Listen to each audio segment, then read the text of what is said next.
This presentation has been created for students attending English Grammar 2 at Facultad de Filosofía y Letras, Cuyo. Let's take the following text. Martin is a pilot who flies commercial aircraft. Last week, when he was flying to London, the plane stalled soon after takeoff. Martin remained calm as he sent a mayday call to the control tower. There were a large number of tall buildings immediately below, so he pulled the plane up to avoid a worse disaster.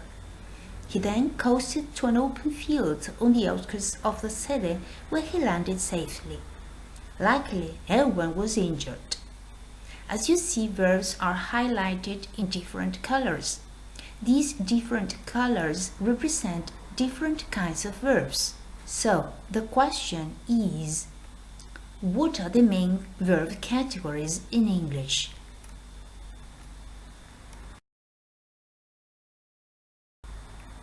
So let's take some of the sentences from the text.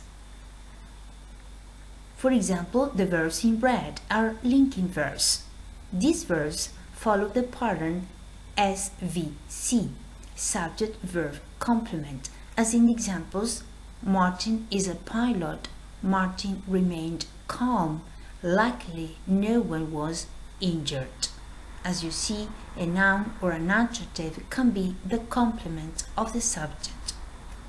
The second group of verbs are called intransitive verbs, and they follow the pattern SV.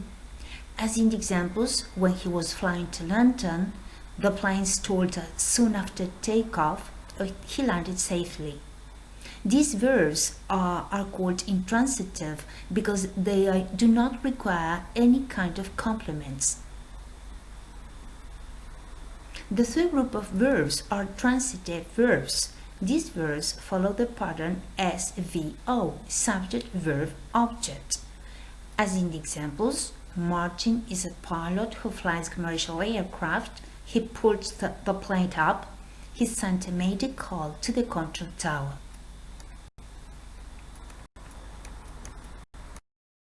So, we can see in this chart how verbs are classified in English. There are two main categories, intensive linking verbs and extensive verbs. As we said, intensive verbs are linking verbs and they are sub-classified into current linking and resulting linking verbs. Extensive verbs are classified into intransitive, transitive, and complex transitive. Transitive verbs are also subdivided into monotransitive and ditransitive.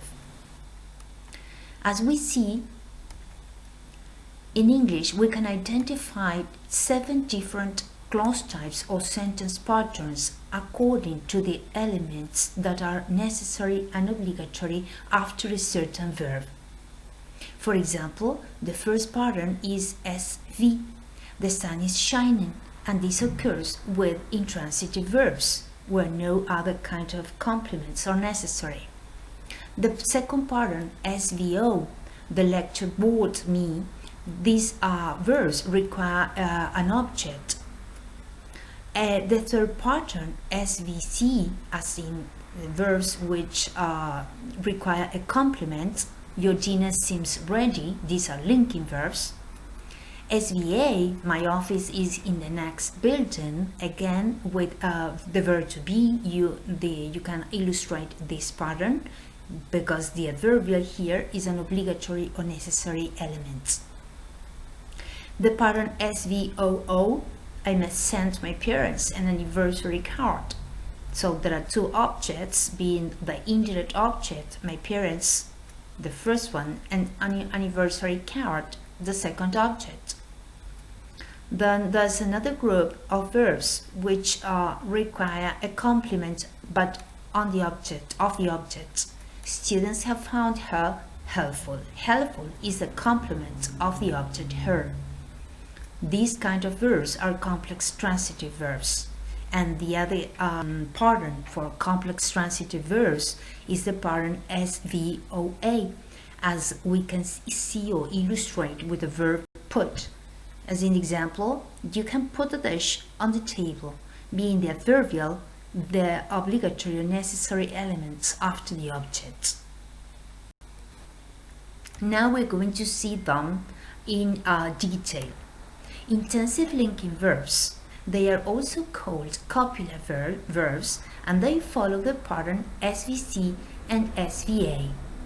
The verb to be is the most common of the linking verbs, and as we see, current linking verbs, for example, the verb to be, look, feel, when you describe a state, appear, remain, seem, stay, smell, sound, taste, and others.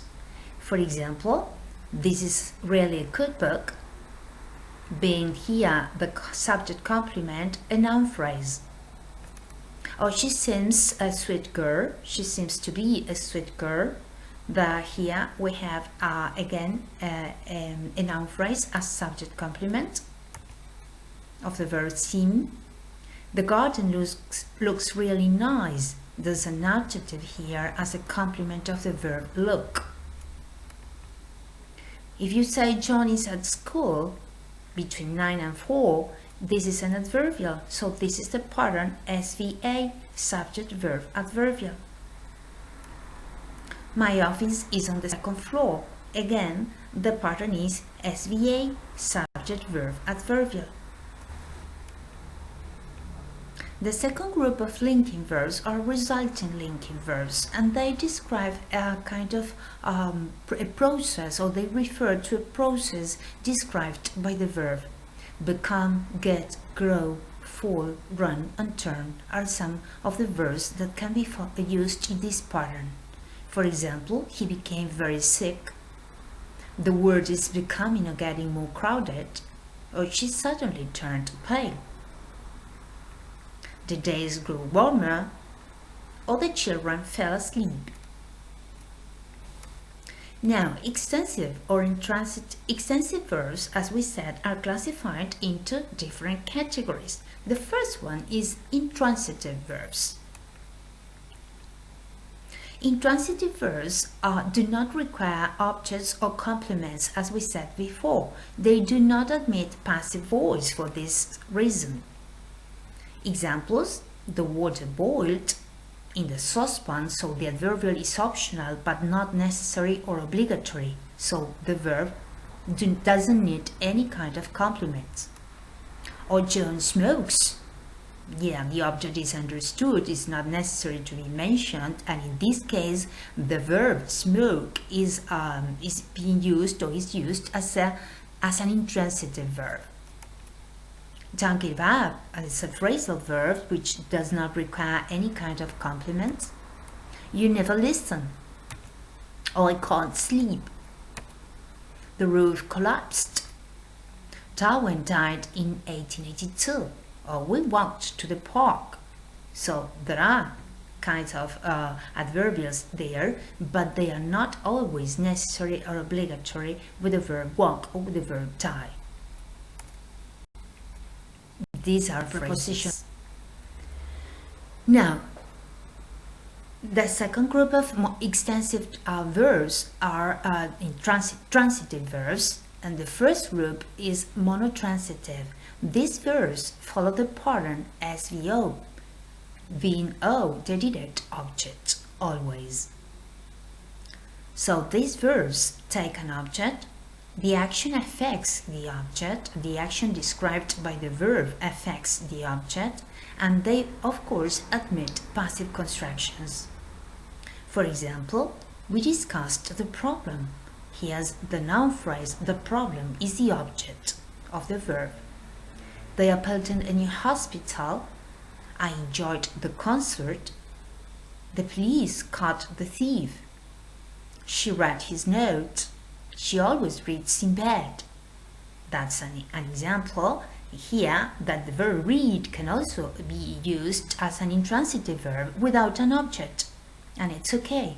Or I cooked dinner with an object, But if you say my mother's cooking now, there is no object there, necessary or obligatory. So this means that verbs do not always fit into only one category. Verbs can belong to more than one category. It depends on the way you use them. So this is very important to bear in mind.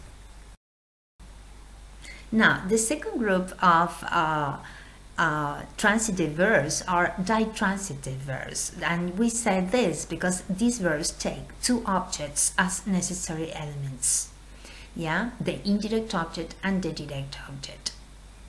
For example, bring, lend, offer, read, sell, show, buy, teach, tell, write are some of the verbs that usually take two objects. I sent you a postcard. You and postcard, two objects there. I sent a postcard to you. So you can change the order of the objects, and you can place the direct object first. If you place the indirect object after the direct object, you must add a preposition. The preposition may be to or for, depending on the verb you use. For example, the second case, she bought him a tie. She bought a tie for him. Or she described the man to them. Direct object and indirect object when you have a pronoun.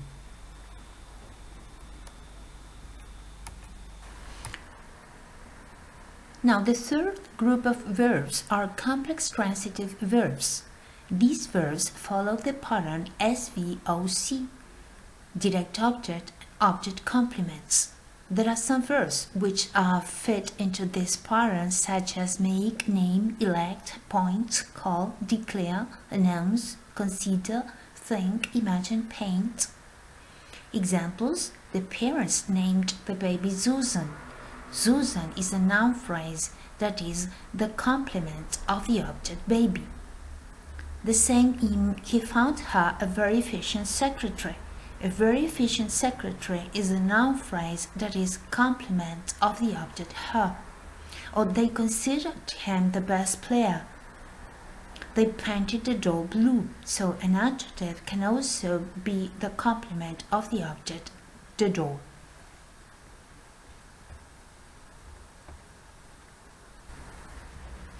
Now, the other pattern in complex transitive verbs is the pattern SVOA, that is, direct object and adverbial as obligatory or necessary elements.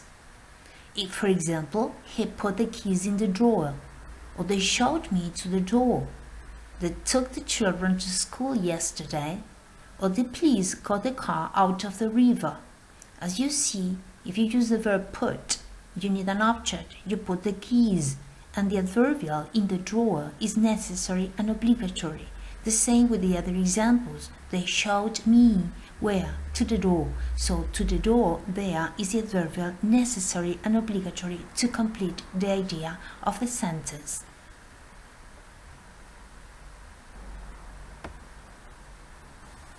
This is the bibliography, and thanks for watching.